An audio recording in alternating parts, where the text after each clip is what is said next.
Hello po, this is Nehemia Sayukay, ang inyong ka-learner. Welcome po kayo sa aking channel. Welcome rin po kayo sa aking Preach from Home program. Narito na po tayo sa chapter 8 ng sulat ni Apostol Pablo sa mga taga-Korinto. At itong chapter 8 po na ito, na ating pong didiscuss at gagawan po natin ng video, ay bibigyan po natin ng titulo na Things Offered to Idols. At ang video po ay magpapasimula after a short intro.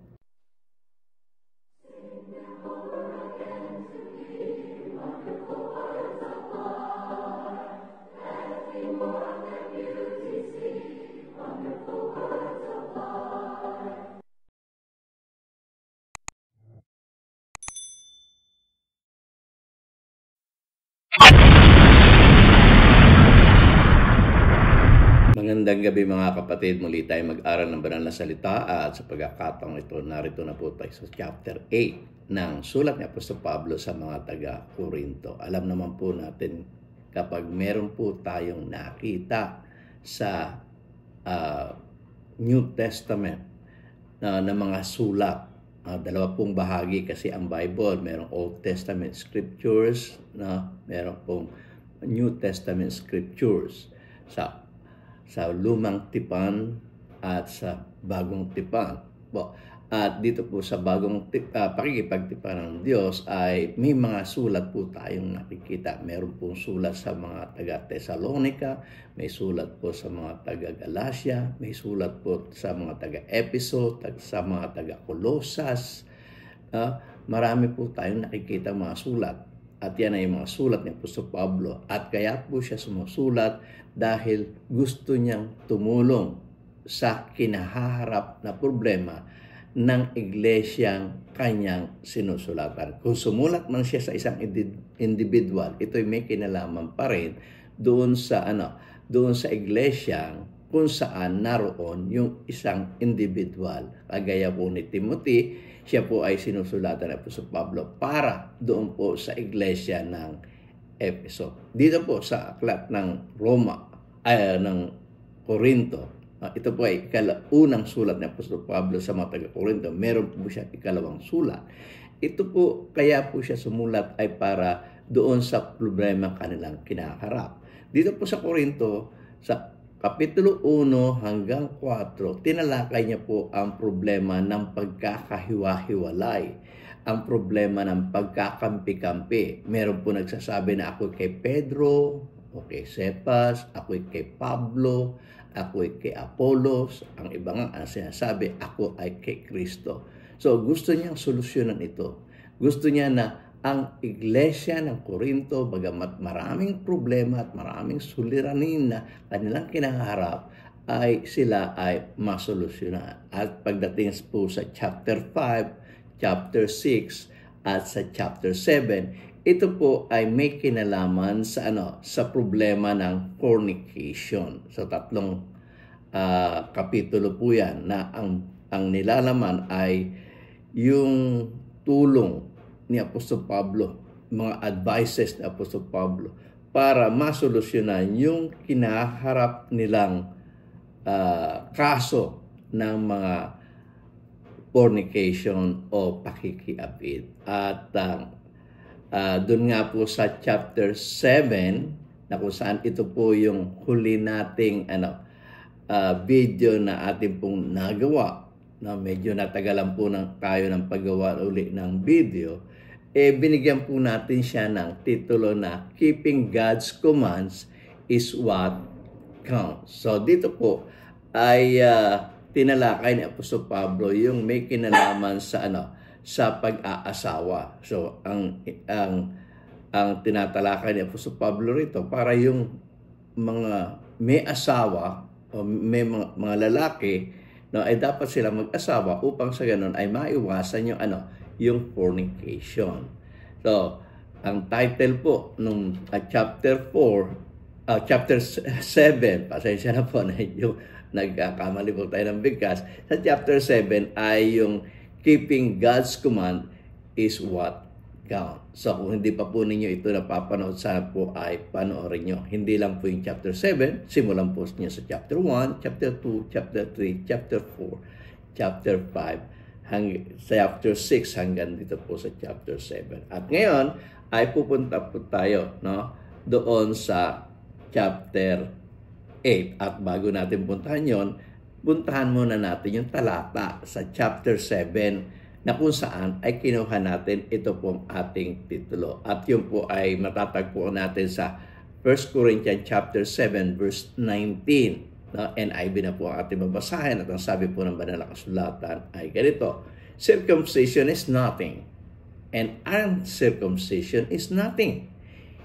Keeping God's commands is what counts. So dito po natin nakuha yung video na ating pong ginawa sa chapter 7 ng unang sulat ni Apostol Pablo sa mga taga-Korinto. At ngayon po, pupunta po tayo sa chapter 8 at ito po another problema na bibigyan ng oras ni Apostol Pablo upang tugunin para sa mga taga-Korinto. At yan po ay mababasa natin po yung verse 1, no? 1 Corinthians chapter 8 verse 1 at ang ating babasahin po ay New King James Version. Ang sabi po ng banal na kasulatan ay ganito: Now concerning things offered to idols, we know that we all have knowledge.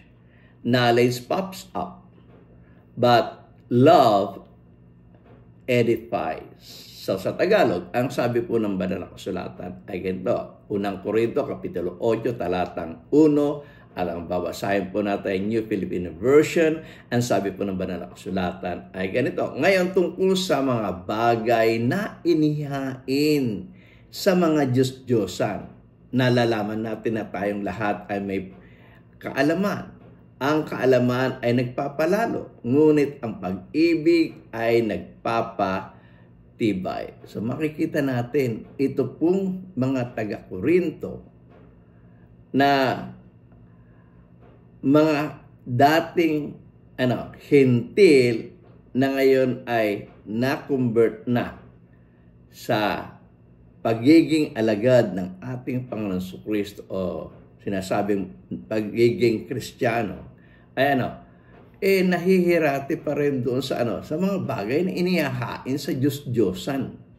No, kaya nga gustong tulungan ni Apostol Pablo ang mga taong ito, no? Ang mga member ng Church ng Corinto na meron pa rin problema saan? Sa mga bagay na inihahain sa Diyos-Diyosan. Kaya kinakailangan niyang maipaliwanag ang subject na ito. So, basahin natin muli sa Tagalog. Ang sabi, ngayon tungkol sa mga bagay na inihain sa mga Diyos-Diyosan, nalalaman natin na tayong lahat ay may kaalaman. Alam naman natin lahat yan. Ang kaalaman ay nagpapalalo. Ngunit ang pag-ibig ay nagpapatibay. So, yung kagandaan, kapag mayroong pag-ibig, hindi kayo magkakaroon ng division. Yan po ay magpapatibay pa na doon po sa sa bawat membro ng iglesia ng ating Panginoon Jesucristo na nasa Corinto.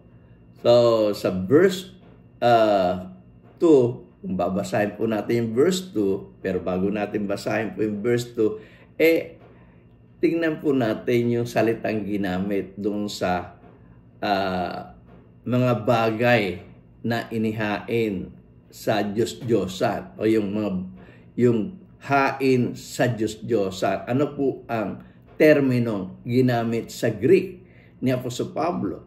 Yun po ay idolototon.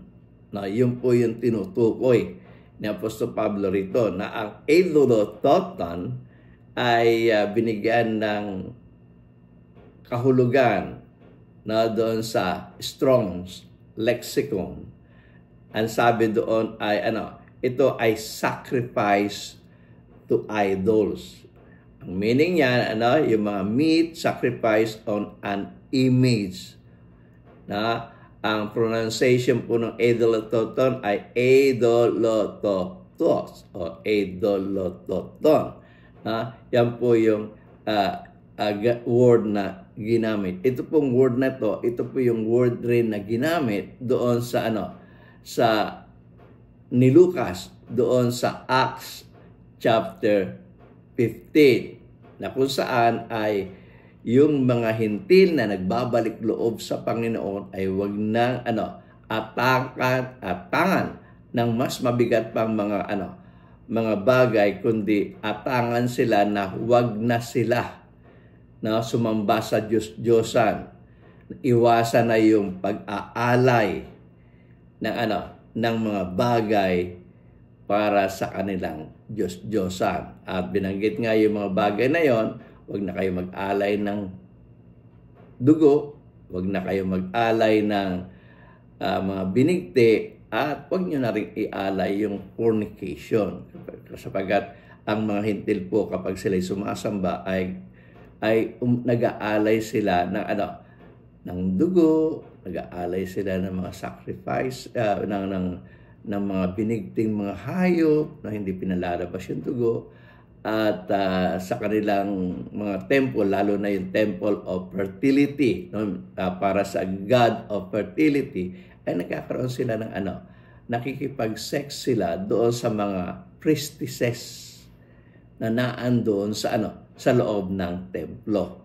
Kaya nga in-identify ito ni Lucas doon sa sa Acts 15, na kung saan ay iwasan ang pag-aalay sa Diyos-Diyosan, tulad ng pag-aalay ng dugo, pag-aalay ng binigti, at pag-aalay ng fornication o ng pakikipit. So, pareho pong word ang ginamit na may kinalaman po sa sacrifice to an image o sacrifice to an idol. So, verse 2, ganito po ating mababasa. Those who think they know something do not yet know as they ought to know. But whoever loves God is known by God.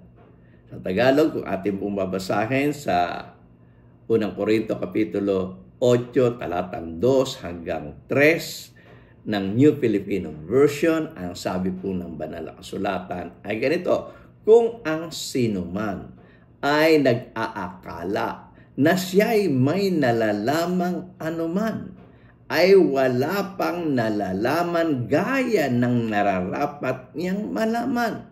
Darapat kung ang sinuman ay umiibig sa Diyos, ay kilala niya ang gayon, o kilala niya ang Diyos, at alam niya ang bagay na ito. So may kasabihan nga sa tayo na the more you know, the more you know that you have more to know. So habang ikaw ay natututunan mo na dapat ka pang marami pang dapat kang matutunan. Yun po yung mga naririnig nating mga kasabihan. At dito nga sinasabi ng Apostol Pablo, alam mo na lahat, hindi pa. Kinakailangan pa rin malaman mo ang iba pang mga bagay na dapat mo pang malaman. Okay, so verse 4. 1 Corinthians chapter 8 verse 4. Dito tiniyak nga. Kanina ang binabanggit lang mga bagay na inialay sa Diyos-Diyosan. Ngayon, yung mga bagay na yon, meron dong mga pagkain, kagaya na, kinakain nila yung mga binigti, kinakain rin nila yung dugo, doon sa bagay na yon. So, ito ay tinalakay ni Apostol Pablo rito. So then, about eating food sacrifice to idols. Kung ito ay inaalay sa idol o inaalay sa Diyos-Diyosan, kinain mo. Yun ang problema, yung food sacrifice to idol. Ano sabi? We know that an idol is nothing at all in the world, and that there is no God but one. Alam naman natin, iisa lang ang Diyos. Alam natin, wala naman yung mga Diyos-Diyosan na yan, na sinasamba ng mga hintil. Hindi naman totoo yan. Kaya kung nag-aalay sila ng mga bagay na inihain sa Diyos-Diyosan at kinakain nila, wala naman kwenta yun eh. Wala ka namang pinag-alayan. Ibig sabihin, pwede mong kainin. Pero pag, ayun, tatalakayin dito ng Apostol Pablo, pero kung ito ay nakakatisod, wag mo nang, wag mong kainin. Sa verse 4, sa Tagalog natin babasahin, ang sabi po ng banal na kasulatan ay ganito, tungkol sa mga pagkain ng mga bagay na inihain sa mga Diyos-Diyosan.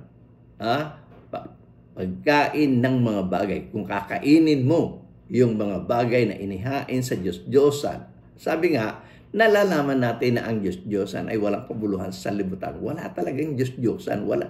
Yung tinatawag na Diyos-Diyosan, hindi talaga Diyos yun. Okay? At walang Diyos liban sa iisa. Okay, so ito ay tumatalakay doon sa tunay na Diyos versus doon sa mga tinatawag nilang Diyos, yung mga Diyos-Diyosan. At yung tunay na Diyos, isa lang yun. Okay, so 1 Corinthians chapter 8 verse 5, ganito po ating mabasa. For even if there are so-called gods, whether in heaven or on earth, as indeed there are many gods and many lords. Sa Tagalog, sabi, sapagkat bagamat mayroong mga tinatawag na mga Diyos, marami naman talaga yung mga Diyos ang tinatawag, yung mga planeta natin, doon mga tinawag, yung Mercury, Venus, Jupiter, sila, iba naman, mga Zeus, Mercury, kung ano-ano mga pangalan ng Diyos, Diyos na babae, si Diana, God of fertility. So, iba't iba, maraming mga pangalan, maraming mga Diyos na kinikilala ang mga hintil. Kaya nga sinasabi dito, sapagkat bagamat maraming mga tinatawag na mga Diyos, maging sa langit o maging sa lupa, gaya na may maraming mga Diyos at maraming mga Panginoon. Marami silang pinapanginoon, marami silang Diyos. Yan naman ay given, hindi na natin dapat pagtalunan yan. Na may mga hintil na may iba't ibang Diyos na kanilang sinasamba. Yung sa panahon ni Moses may 10 may 10 salot. Ito po ay may kinalaman sa 10 Diyos na sinasamba ng mga Ehipto upang patunayan ni Moses na itong mga Diyos-Diyosang yung ito ay walang sinabi ni hindi nakaganti doon sa tunay na Diyos nung siya ay nagbigay ng salot. Okay? So wala naman talaga yung Diyos-Diyosan na yan. Hindi yan nag-i-exist. Nag-i-exist lang yan sa mga isipan ng mga tao. So, ulitin ko basahin, sapagkat bagamat mayroong mga tinatawag na mga Diyos, maging sa langit o maging sa lupa, gaya ng maraming mga Diyos at maraming mga Panginoon. Verse 6, 1 Corinthians chapter 8 verse 6, NIV po ang ating babasahin. Yet for us there is but one God. Sino yun? The Father, from whom all things came and for whom we live. And there is but one Lord, Jesus Christ, through whom all things came and through whom we live.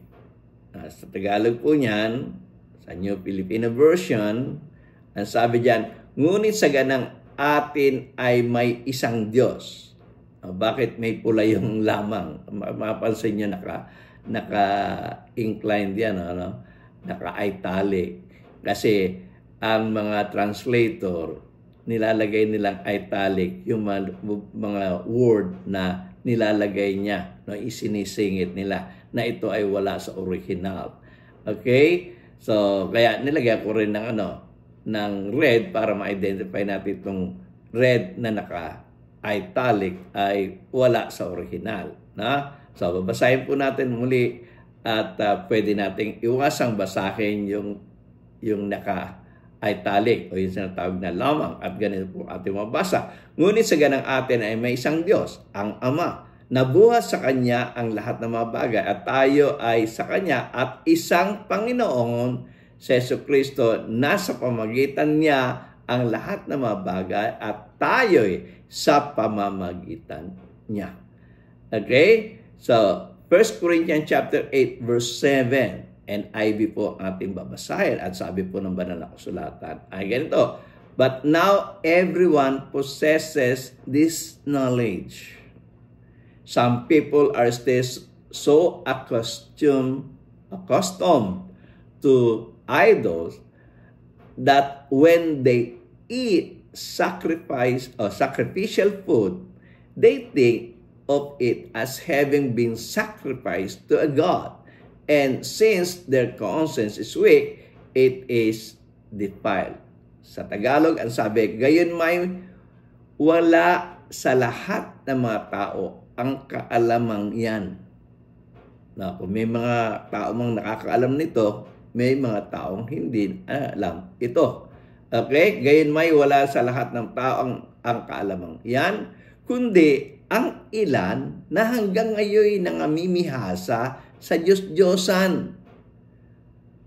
Ito po ay iglesia ng ating Panginoong Jesucristo na nasa Corinto. Mga member na po ito ng iglesia, namimihasa pa sa Diyos-Diyosan.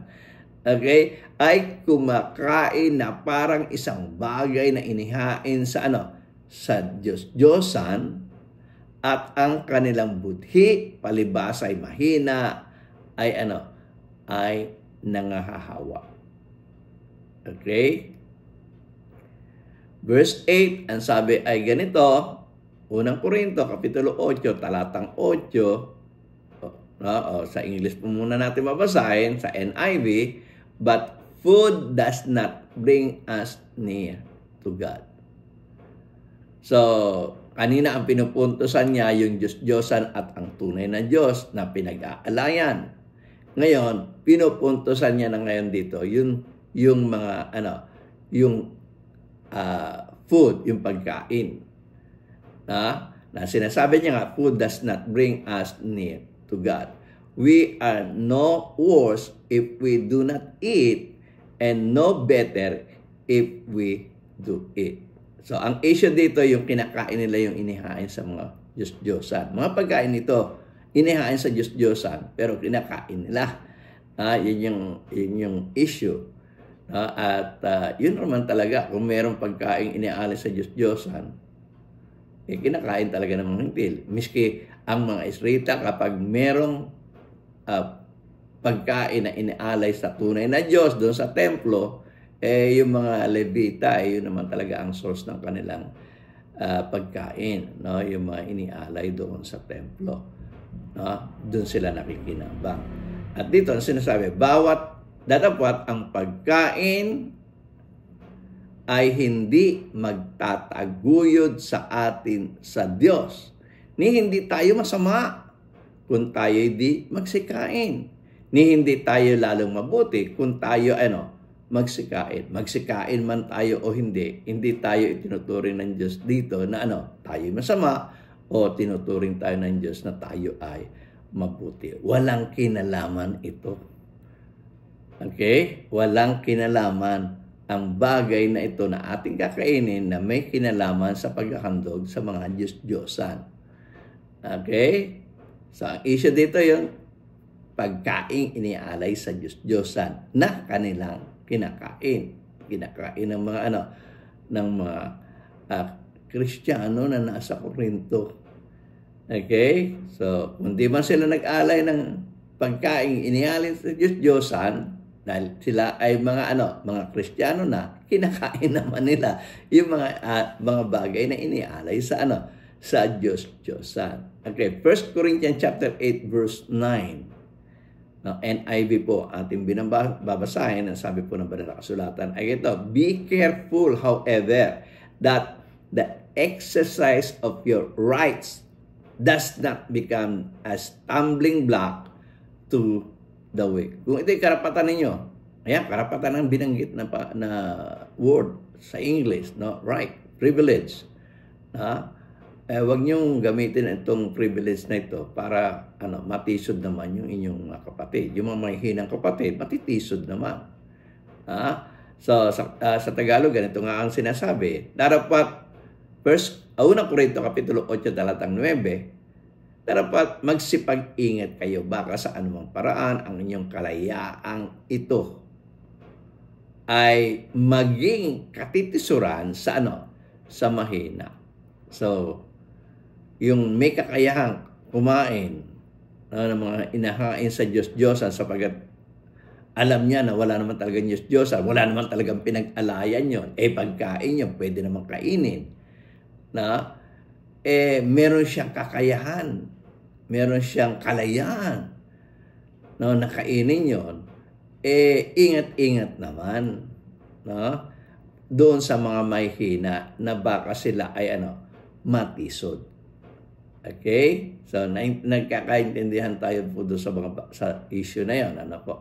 So, 1 Corinthians chapter 8 verse 10. Ganito po ating mabasa. For if someone with a weak conscience sees you, nakita ka, with all your knowledge, eating in an idol's temple, won't that person be emboldened to eat what is sacrificed to idols?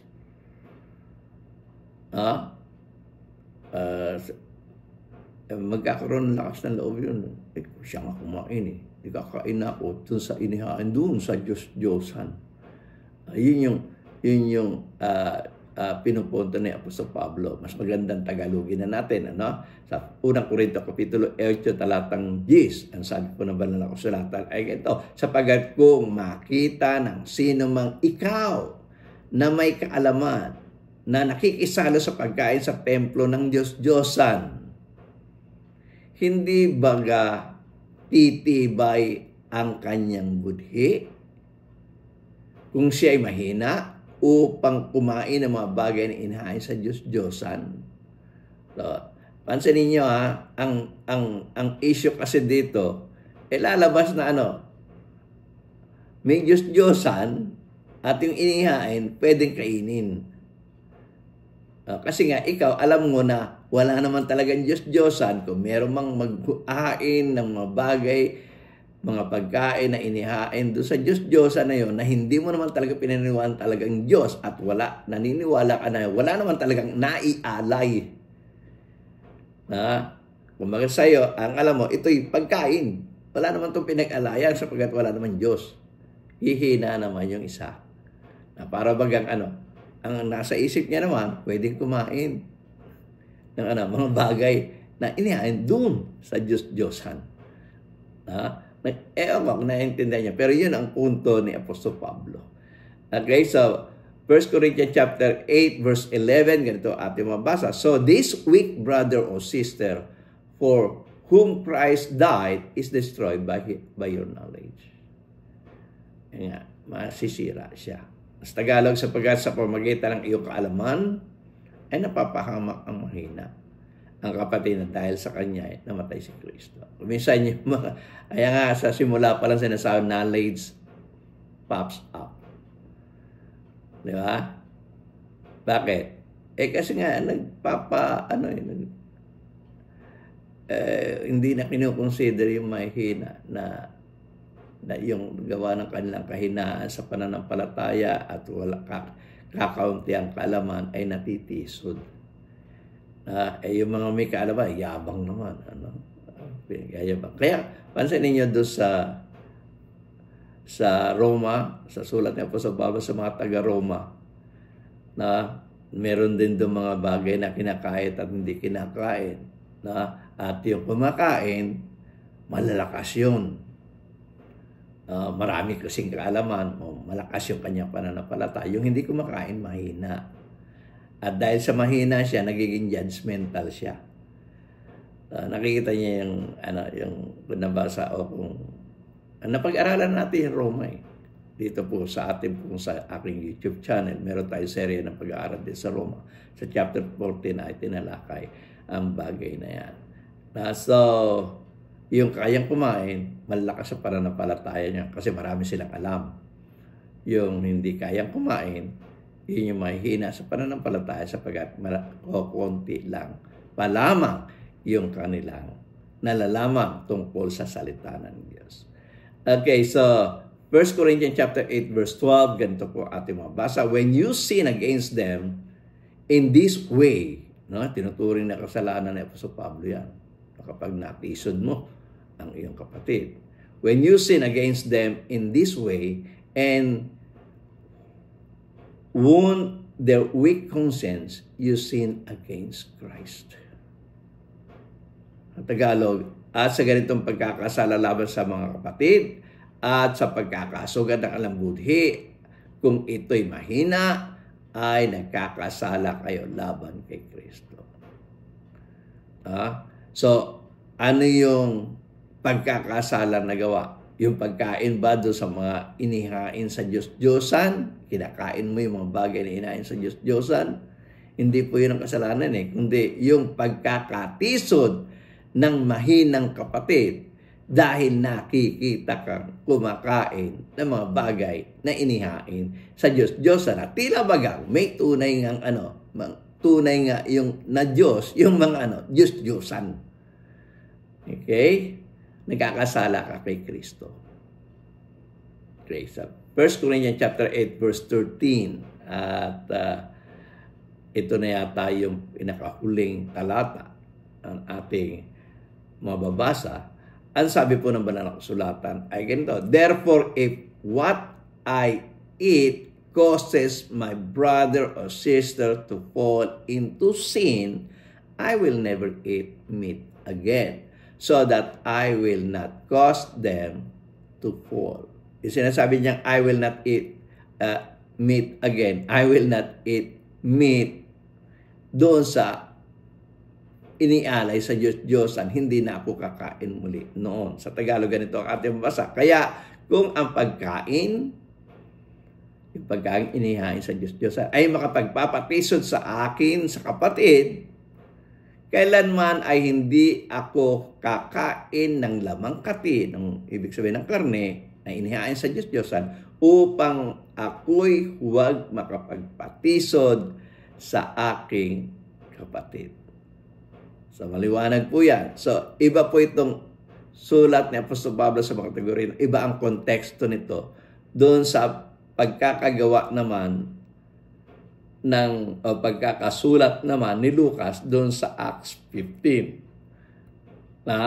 Dito, tumutukoy ito sa pagkain mo ng mga bagay na inihain sa Diyos-Diyosan na ikaw na maraming alam ay pwede mo siyang kainin. Pero ingatan mo naman ang pagkain sapagkat kapag nakita ka na mahina, magkakaroon ng problema siya. Kaya nga, kung isa kayo katitisod, sabi, ang advice ni Apostol Pablo, okay, pwede mong kainin pero ingatan mo naman. Huwag mo na ipakita. Okay? Huwag mo nang, para sa hindi ikatitisod ng iyong kapatid. So, diyan niya sinulusyonan ang bagay na ito. So, wag nating i-mix yung mga talata sa Biblia, alamin natin yung mga konteksto. Iba ang konteksto nito nasa sa Korinto, iba yung subject na pag-uusapan Bagamat ito ay may kinalaman sa mga bagay na inahin sa Diyos-Diyosan, iba po yung konteksto nung naandun sa Acts 15. So, yan po yung ating pong napag-aralan ngayong gabing ito. At ito po ay may kinalaman doon sa chapter 8. Ako'y naniniwala po na ang inyong lingkod, si Nehemia Sayuhay, na inyong ka-learner ay naniniwala na kung ako'y sinubaybayan nyo sa chapter 8, ay muli nyo akong susubaybayan sa susunod na video na aking gagawin na may kinalaman sa chapter 9. Muli, ako po si Nehemia Sayuhay, ang inyong ka-learner. Labis po ako nagpapasalamat sa inyo. To God be the glory. Kung bago pa lamang po kayong nanonood ng video ito, at kung nagustuhan nyo po ang video ito, sana po ay mag-subscribe kayo. At i-ring nyo na rin po yung notification bell. Ipindutin nyo po yung all. Para sa ganon, sa every time na mag-a-upload po ako o magda-download po ako ng mga bagong video, ay ma-notify po kayo. At sana po ay i-like nyo na rin po ang video ito. Para sa ganon ay marami pang maingganyo na manood ng aking pong video. At kung gusto niyo pong makabahagi sa utos ng ating Panginoon Kristo na ipangaral ng Ebanghelyo sa lahat ng kinapal, sana po ay i-share niyo po ito sa inyong mga kaibigan. At kung meron po kayong comment, sana po ay mag-comment po kayo. At huwag niyo pong kakalimutang panoorin ito mga bidyong ito nasa inyong harapan. At kung gusto niyo pong mag-subscribe, pindutin niyo lang po itong bilog sa akin pong likuran. Muli, ako po, si Nehemio Sayuhay, ang inyong ka-learner. Labis po ako nagpapasalamat sa inyo. To God be the glory.